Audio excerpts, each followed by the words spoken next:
malaman ang nangyayari ng relasyon sa inyo bilang dealer at ng inyong mga supplier. May ilan lamang po akong katanungan, ngunit bago ko po ipahig ang aking mga katanungan, nais ko po muna malaman kung paano nagsimula ang inyong relasyon. Nag-start ako ng 15,000 na kapital. Garahe lang yung ginamit ko dyan. Dahil nagsisimula pa lang, testing muna ako sa garahe, 15,000, 30 bucks pa yun. Tapos nung medyo,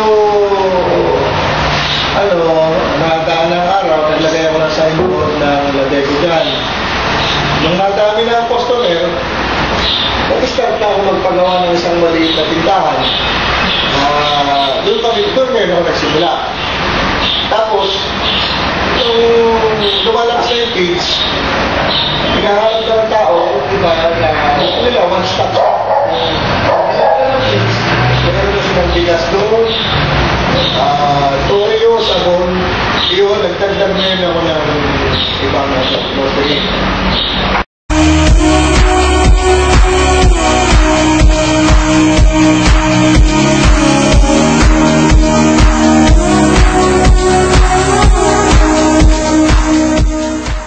Paano nakikipag-negosasyon sa inyong supplier?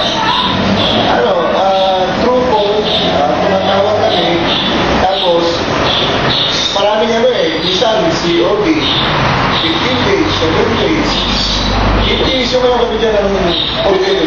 Dahil pag 7 days, may discount ko na 20 pesos per month. COD, 35 pesos per month. Ganun lang ang nakaraan ko. Kapag order, tawag, deliver, issue ng post-day. Ano po nagaganap sa pakikipag-transaction niya sa mga supplier? Ganun lang. Minsan,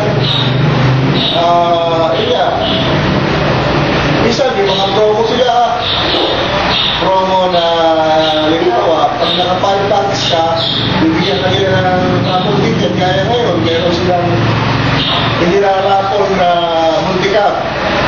Ang palakas na namin sa market, yung kanilang pag-raffle. Dahil matindi ang competition ngayon sa tips. Ano po ang mga kailangan para magkaroon ng isang magandang transaction? Ay, dati na kailangan mo, tiwala. Una-una, trust.